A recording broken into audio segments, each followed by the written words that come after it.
Hi, Calcutta rape issue അതാണ് subject. Actually ഞാനിത് പറയാനുണ്ട്, ഞാൻ റിപ്പീറ്റ് ചെയ്ത് എടുക്കാനുള്ള റീസൺ എന്താണെന്ന് പറഞ്ഞു കഴിഞ്ഞാൽ, ഈ ഒരു പ്രശ്നം നടക്കുമ്പോൾ തന്നെ എനിക്ക് ചെറുതായിട്ടൊരു പൊളിറ്റിക്സ് അതിനകത്ത് മണത്തിരുന്നു.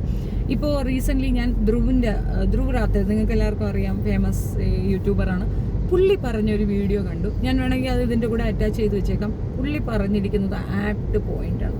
ഞാൻ ഡെയിലി വാച്ച് ചെയ്യുന്ന ഒരു വ്ളോഗറാണ് ഈ പറയുന്നത് ധ്രുവ് റാത്തേ പറഞ്ഞ കുറേ അധികം പോയിന്റ്സ്. ഇത് ഞാൻ കുറേ പ്രാവശ്യം റിപ്പീറ്റഡ്ലി പറഞ്ഞൊരു കാര്യം തന്നെയാണ്. അത് ഒരു ആണ് പറഞ്ഞ് കേൾക്കുമ്പോൾ ഉണ്ടാകുന്നൊരു സന്തോഷമുണ്ടല്ലോ. കാരണം റിയലൈസ് ചെയ്യുക എന്നുള്ളത് പെണ്ണിൻ്റെ മാത്രം ഭാഗമല്ല, ആണിൻ്റെയും കൂടെ ഒരു വശം. അത് അയാളുടെ തന്നെ ഭാഗത്തു നിന്ന് വന്നത്. അപ്പോൾ അത് ഭയങ്കര സന്തോഷമുള്ള ഒരു കാര്യമാണ്. കാരണം അത് മനസ്സിലാക്കുക എന്നുള്ളതാണ് ഏറ്റവും മെയിനായിട്ടുള്ളത്. നമ്മുടെ സമൂഹത്തിലുള്ള ഒരു പാട്രിയാർക്കി ഒരു മൈൻഡ് സെറ്റ് ഉണ്ടല്ലോ, അത് തന്നെയാണ് നമ്മളെ ഈ രീതിയിൽ പെൺകുട്ടികൾ പീഡിപ്പിക്കപ്പെടാനുള്ള കാരണം എന്നാണ് പുള്ളി പറഞ്ഞത്. അത് വളരെ വലിയൊരു പോയിന്റാണ്, അത് കൃത്യവുമാണ്. ഒരു ഉദാഹരണമായിട്ട് പുള്ളി പറയുന്നത്, സിനിമകളിലൊക്കെ വരുന്ന അമ്മയെയും പെങ്ങളെയൊക്കെ ചേർത്ത് വിളിച്ചുള്ള തെറിവിളികൾ വളരെ കാഷ്വലായിട്ട് എടുക്കുന്ന ഒരു രീതി. പിന്നെ സോഷ്യൽ മീഡിയയിൽ കണ്ടന്റ് ക്രിയേറ്റേഴ്സ് ആയിരുന്നാലും സിനിമകളിലായിരുന്നാൽ പോലും സ്ത്രീകളെ പറ്റി കളിയാക്കിക്കൊണ്ടുള്ള ചില മെസ്സേജ്. ഇപ്പം ഒരു എക്സാമ്പിൾ മലയാളത്തിലാണെങ്കിൽ കുറച്ചുകൂടെ നിങ്ങൾക്ക് മനസ്സിലാവും. നേഴ്സുമാരെ കാണാൻ പോകുമ്പോൾ നേഴ്സ് ഇഞ്ചക്ഷൻ ഇടുന്നതിനെ പറ്റി ഒരു കളിയാക്കിക്കൊണ്ടുള്ള ഒരു, അറിയാമല്ലോ, ദ്വയാർത്ഥം പറയുക, നേഴ്സിനോടൊരു പ്രണയം കാണിക്കുക, നേഴ്സിൻ്റെ അടുത്ത് കൊഞ്ചുന്നത് കാണിക്കുക, അതൊക്കെ ഒരു കോമഡി ആയിട്ട് എടുക്കുക. ഇതൊക്കെയാണ് ശരിക്കും പറഞ്ഞാൽ, സത്യം പറഞ്ഞാൽ ഇതൊക്കെ തന്നെയാണ് പെൺകുട്ടികളെ ഈ രീതിയിൽ ഉപയോഗിക്കാം എന്ന ഒരു മെസ്സേജ് സമൂഹത്തിന് കൊടുക്കുന്ന മെയിൻ തിങ്സ് എന്ന് പറയും.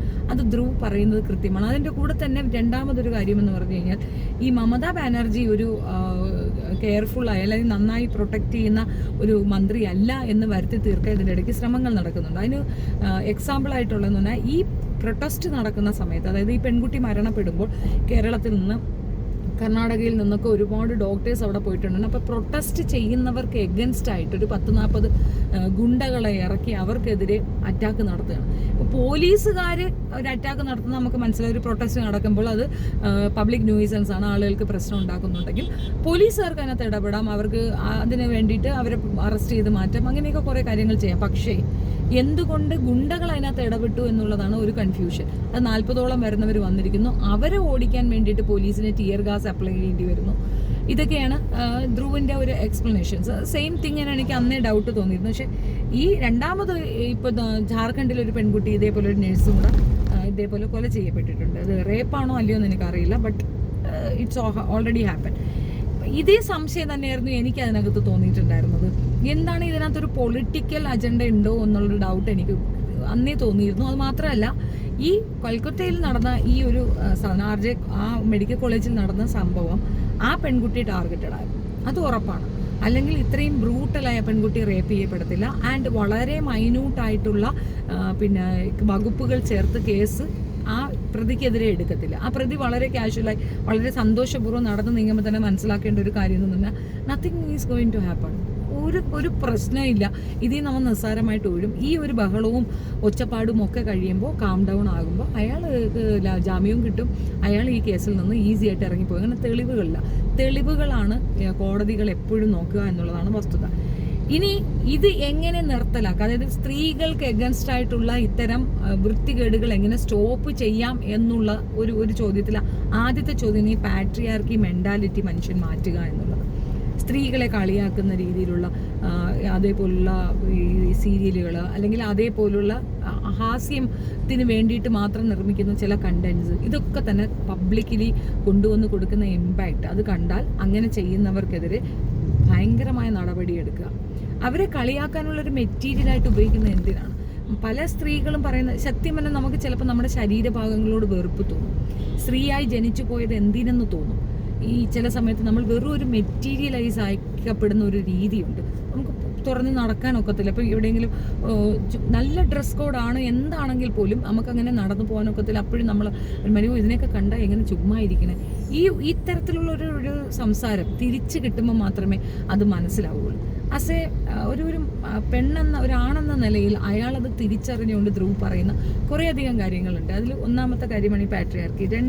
രണ്ടാമത്തെ സെക്ഷൻ എന്താണെന്ന് പറഞ്ഞു കഴിഞ്ഞാൽ, ഒരു റേപ്പ് നടന്നാൽ ഒരു റേപ്പ് റിലേറ്റഡ് ആയിട്ട് അല്ലെങ്കിൽ ആ ഒരു പെൺകുട്ടിയെ ആക്രമിക്കപ്പെടുന്നത്, റേപ്പ് തന്നെ വേണമെന്നില്ല, എവിടെയെങ്കിലുമൊക്കെ വെച്ച് ആക്രമിക്കപ്പെട്ട് നമ്മൾ ഡയറക്റ്റ് പെൺകുട്ടിയെ പറയും അവളുടെ ഡ്രസ് കോഡ് ശരിയില്ലായിരുന്നു, അവൾ ആ രാത്രി എന്തിനു സഞ്ചരിച്ചു, അവൾ അങ്ങോട്ടെന്തിനു പോയി, അവൾ എന്തിനു അങ്ങനെ ഒരു സിറ്റുവേഷൻ ക്രിയേറ്റ് ചെയ്തു.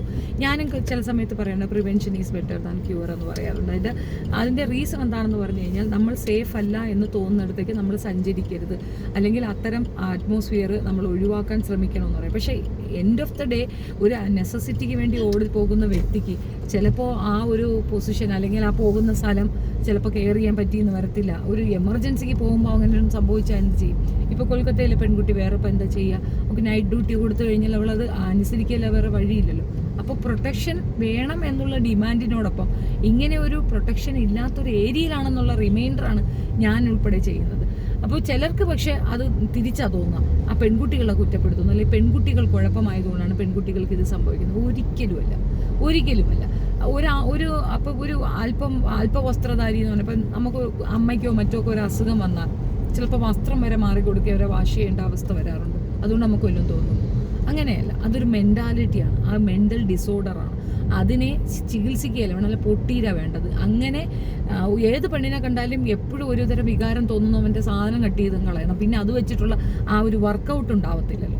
അങ്ങനെ 1-2 പേർക്ക് കിട്ടിക്കഴിഞ്ഞാൽ ഇതൊരു ക്രൈമാണെന്നും ഈ ക്രൈം ശരിയായ നടപടിയല്ല എന്നും തോന്നിക്കഴിഞ്ഞാൽ ഇങ്ങനെയൊന്നും ഉണ്ടാകത്തില്ല. എല്ലായിടങ്ങളിലും ഉണ്ട്, എവരിവെയർ. ഇഷ്ടത്തോടു കൂടി താല്പര്യത്തോടു കൂടി ഒരു പെണ്ണ് പോകുന്നത് പോലെയല്ല, അവൾക്ക് ഇഷ്ടമില്ലാത്തപ്പോൾ അവളോട് അങ്ങനെ ഒരു താല്പര്യം ഉണ്ട് എന്ന് പറയുന്നതും അല്ലെങ്കിൽ അതിനു വേണ്ടി അവളെ നിർബന്ധിക്കുന്നതും ഒരു ഭയങ്കര ക്രൈമാണത്. അത് അനുഭവിക്കുന്നവർക്ക് മാത്രമേ മനസ്സിലാവുകയുള്ളൂ. ഒരു 2 പോർഷൻ ഞാനൊന്ന് കേൾപ്പിക്കാം. स्ट्रेंजर्स के साथ बात नहीं करनी चाहिए, सारा ब्लेम औरत पर ही डाल दो। इससे रेपिस्ट को लगता है कि उनकी तो कोई गलती ही नहीं थी। तीसरा, रेपिस्ट को पॉलिटिकल सपोर्ट मिलना। लोग बात तो करते हैं ऐसे इंसिडेंट्स के बाद कि रेपिस्ट को फांसी चढ़ा देना चाहिए, लेकिन असलियत में कॉन्विक्टेड रेपिस्ट के साथ क्या होता है ये देख लो। Convicted rapist Gurmeet Ram Rahim Singh Haryana elections की वजह से इसे जेल से बाहर का रास्ता।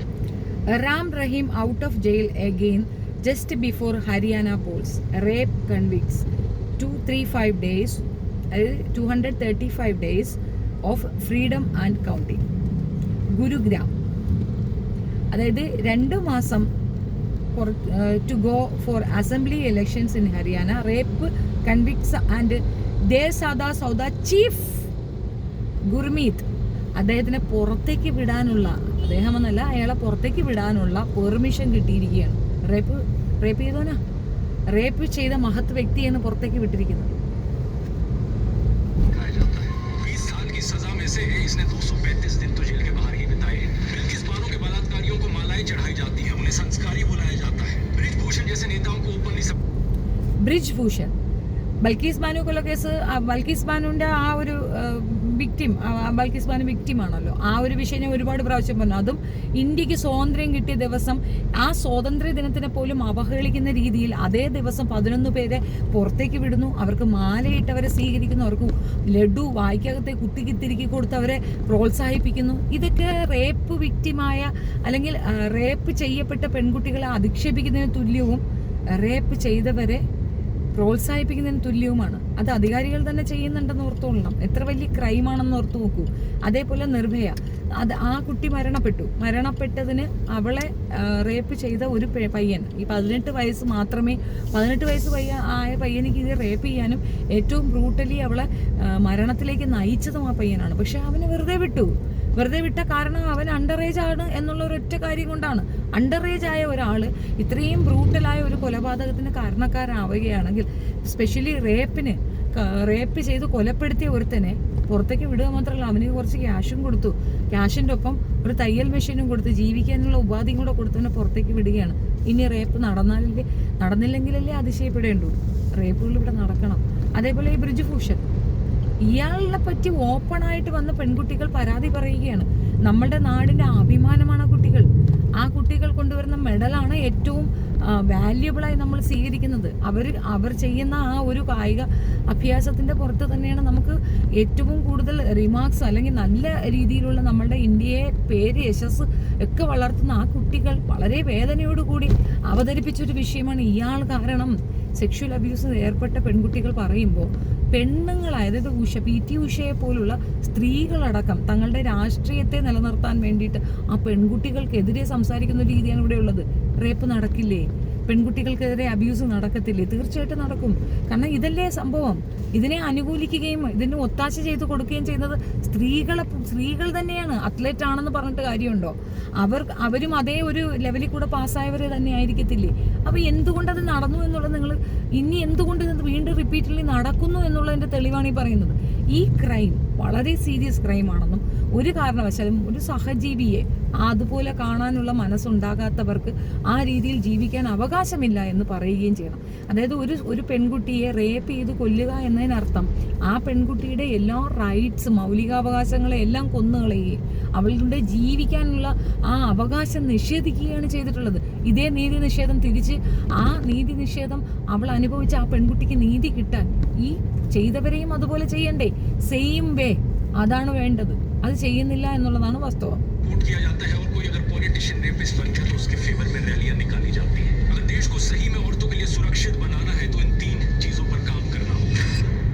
കറക്റ്റായിട്ട് പറഞ്ഞു. ഈ 3 വിഷയങ്ങളാണ് ധ്രുവ് പറഞ്ഞിട്ടുള്ളത്. അപ്പോൾ ഇത് ഞാനാണ് പറയുന്നതെങ്കിൽ പിന്നെ സ്ത്രീപക്ഷം എന്നൊക്കെ പറഞ്ഞിട്ട് നിങ്ങൾക്ക് പറയാം. പക്ഷെ ഒരാണ് വന്ന് അതും പ്രത്യേകിച്ച് നന്നായി പൊളിറ്റിക്സ് പറയുന്ന ഒരു പുള്ളി ഇതിനകത്തുള്ള രാഷ്ട്രീയത്തിനെ നീക്കി നിർത്തിക്കൊണ്ട് കൃത്യമായി കാര്യങ്ങൾ പറഞ്ഞിട്ടുണ്ട്.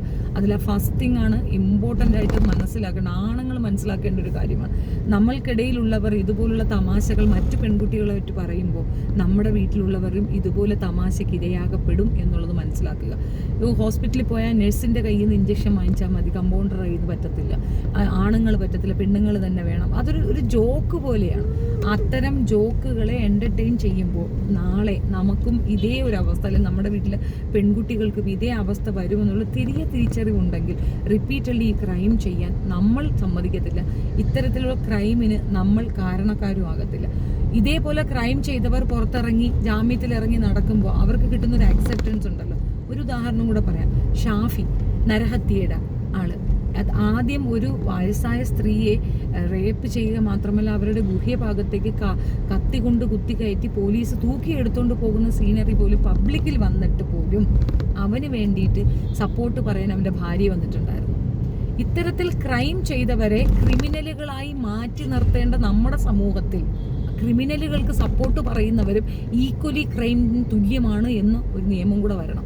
അപ്പോഴേ ഇത് സെറ്റ് ആവുള്ളൂ, അല്ലെങ്കിൽ ആകത്തില്ല. ഇപ്പം തന്നെ ഒരുപാട് പേരെ എനിക്ക് ഒരുപാട് എക്സാമ്പിൾസ് കാണിക്കാൻ പറ്റും. ക്രിമിനലുകളാണ് ഇവിടെ. ഇപ്പം റീസെൻ്റ്ലി ഒരു പെൺകുട്ടി ഹണി ട്രാപ്പ് നടത്തി ഭാര്യയും ഭർത്താവിനും കൂടെ പോലീസ് ബുക്ക് ചെയ്തിട്ടുണ്ട്. പോലീസിനെ നിങ്ങൾ എന്തുകൊണ്ട് വിശ്വസിക്കുന്നില്ല? കറക്റ്റ് അല്ലേ? അവരിപ്പോൾ ഭയങ്കര ചാനൽ സെലിബ്രിറ്റികളാണ്. ഇതേപോലെ ക്രൈം ചെയ്ത ക്രിമിനലുകളാണ് സെലിബ്രിറ്റി ആയിട്ട് വാഴ്ത്തപ്പെടുന്നത്. അത് എന്തടിസ്ഥാനത്തിലാണ്? ഈ മല്ലു ട്രാവലർ ചെയ്ത ക്രൈം എന്താണ്? ഒരു പെൺകുട്ടിയെ അവളുടെ ഹോട്ടലിലേക്ക് വിളിച്ചു വരുത്തി മൊളസ്റ്റ് ചെയ്തു. അത് ആ കുട്ടി ഓപ്പണായിട്ട് പറഞ്ഞു. എത്ര യൂട്യൂബേഴ്സ് അത് എടുത്തു. പകരം അവനെ സപ്പോർട്ട് ചെയ്തവർ വലിയവരാകുന്ന ഒരു സീനാരിയാണ് ഇവിടെ കാണുന്നത്. ശരിയല്ലേ? ഒരു പെൺകുട്ടിയെ 12 ലക്ഷം രൂപ പറ്റിക്കുകയും ഗർഭിണിയാക്കുകയും ഗർഭമലസിപ്പിക്കാൻ നിർബന്ധിക്കുകയും വിവാഹ വാഗ്ദാനം നൽകി പീഡിപ്പിക്കുകയും ചെയ്ത വേറൊരുത്തൻ അതിനേക്കാൾ വലിയ സെലിബ്രിറ്റിയായി ചാനലുകൾ തോറുമിരുന്ന് പ്രസംഗിക്കുകയാണ്. ഇതൊക്കെ നടക്കണം നമ്മുടെ നാട്ടിലാണ്. എന്നിട്ട് നമ്മളിരുന്നുകൊണ്ട് പറയും ജസ്റ്റിസ് ഫോർ വിക്ടിം എന്ന്. എന്ത് ജസ്റ്റിസ്? ആദ്യം നിങ്ങളുടെ ഉള്ളിലുണ്ടാവട്ടെ ആ ജസ്റ്റിസ്. നിങ്ങൾക്ക് അങ്ങനെ ചെയ്യണമെന്ന് തോന്നട്ടെ. നിങ്ങൾ അവഹേളിക്കുന്ന ഈ പറയുന്ന സ്ത്രീകളെ, ഇതുപോലുള്ള സെലിബ്രിറ്റി ലെവലിലുള്ളവന്മാരെ ഒറ്റപ്പെടുത്തുകയും അകറ്റി നിർത്താൻ നിങ്ങൾ തയ്യാറാകൂ. എന്നിട്ടല്ലേ പിന്നെ ബാക്കി. ഇത് തുടർക്കഥയാണ്. ഇത് ഇനിയും നടക്കും, നിർബാധം നടക്കും. ആർക്കും ഒന്നും വിലക്കാനൊക്കത്തില്ല. നമുക്കൊക്കെ ആകെ പ്രതീക്ഷ. ഇപ്പം ഞാൻ പ്രതീക്ഷിക്കുന്നത് എൻ്റെ കുഞ്ഞുങ്ങളിലൂടെ എൻ്റെ മക്കൾ ഒരു പെണ്ണിനെ ഇതുപോലെ അവഹേളിക്കില്ല, ഇതുപോലെ മോശം പറയത്തില്ല, ഇതേപോലൊരു ക്രൈമിൽ പോയി നിൽക്കില്ല എന്ന് എനിക്ക് ഷുവർട്ടി തരാൻ പറ്റും. അതുപോലുള്ള കുറേ അമ്മമാരുണ്ടാകും. അവർ മാത്രമാണ് അടുത്ത ഒരു ജനറേഷൻ്റെ പ്രതീക്ഷ. അല്ലാത്ത എല്ലാ മക്കളും ഇത് തന്നെയാണ് ചെയ്യുക. ഇത് റിപ്പീറ്റഡ്ലി ഈ ക്രൈം തുടർന്നുകൊണ്ട് തന്നെ ഇരിക്കും. സ്ത്രീകളെ ഇത്തരത്തിൽ ഇകഴ്ത്തിക്കൊണ്ടുള്ള സിനിമകൾ, തമാശകൾ, ഇതൊക്കെ തന്നെ നിർത്തലാക്കണം. ഇതിനെതിരെയൊക്കെ പ്രൊട്ടസ്റ്റിന് പോകണം. നമ്മൾ വനിതാ കമ്മീഷൻ എന്നൊക്കെ പറഞ്ഞൊരെണ്ണം എഴുതിയിരിക്കുന്ന വെറും ശമ്പളം വാങ്ങിക്കാൻ വേണ്ടിയിരിക്കുന്ന കുറേ മരക്കഴുതകളാക്കി അങ്ങനെ പ്രതിഷ്ഠിച്ചിരിക്കുകയാണ്. ഇത്തരം ക്രൈമുകൾ കണ്ടാൽ അതിനെതിരെ ആക്ഷൻ എടുക്കുകയും അതിനെതിരെ തീരുമാനങ്ങൾ പറയുകയും അതിനെതിരെ പ്രക്ഷോഭങ്ങൾ നടത്തുകയും ചെയ്യാനാണ് അവർക്ക് ആ തൊഴിൽ കൊടുത്തിരിക്കുന്നത്. അല്ലാതെ ശമ്പളം വാങ്ങിച്ചിട്ട് വീട്ടിൽ പോയി ചോറും കറിയും വെക്കാനല്ല. അത് മനസ്സിലാക്കാത്ത സ്ത്രീകളെ ആ ഒരു പൊസിഷൻ ഏൽപ്പിച്ചതിൻ്റെ ആഫ്റ്റർ എഫക്റ്റ് ആണ് ഇതുപോലുള്ള അവസ്ഥകൾ കാണുന്നത്. പിന്നെ സ്ത്രീകൾ തന്നെയാണ് സ്ത്രീകളുടെ ശത്രുക്കളെന്ന് ഞാൻ പറയും. ക്രിമിനൽ മൈൻഡുള്ള ഇതേപോലെ മിച്ചമായ വേഷ ചിന്താഗതിയുള്ള പെണ്ണുങ്ങൾ തന്നെയാണ് മര്യാദയ്ക്ക് ജീവിക്കുന്ന പെണ്ണുങ്ങൾക്ക് ഉപദ്രവമായിട്ടുള്ളതെന്നുള്ളതും വസ്തുത. സോ നിങ്ങളുടെ അഭിപ്രായം നിങ്ങൾ കമൻറ്റിൽ രേഖപ്പെടുത്തുക. ധ്രുവ് റാത്തയുടെ ലാസ്റ്റ് ഇറങ്ങിയ വീഡിയോ പോയി കാണുക. എനിക്ക് ഭയങ്കര ഹാപ്പിനെസ് തോന്നിയ ഒരു വീഡിയോ ആണത്. കൃത്യമായി പുള്ളി പറഞ്ഞു. അതിനകത്ത് ആ 3 പോയിന്റിലെ ഫസ്റ്റ് പോയിന്റ് അതൊരാണ് പറഞ്ഞ് കേൾക്കുമ്പോൾ ഉണ്ടാകുന്ന ഒരു സന്തോഷമുണ്ടല്ലോ. പാട്രിയാർക്കി സൊസൈറ്റിയാണ് നമ്മളുടേത് എന്ന ആ ഒരു തോട്ട് മാറുന്നു. ഈക്വലാണ്, എൻ്റെ പാർട്ട്ണറാണ്, എന്നെപ്പോലെ മനുഷ്യജന്മം തന്നെയാണത്, എൻ്റെ അടിമയല്ല, എനിക്ക് വേണ്ടത് എൻ്റെ ഒരു പാർട്ട്ണറിനെയാണ് എന്ന് ഒരു മനുഷ്യൻ ചിന്തിക്കുന്നിടത്ത് പുരോഗമനവും സമത്വവും ഒക്കെ ഇവിടെ ഉണ്ടാകും. ഇതുപോലുള്ള വൾഗാരിറ്റിയും തീരും എന്നുള്ളത് വസ്തുത.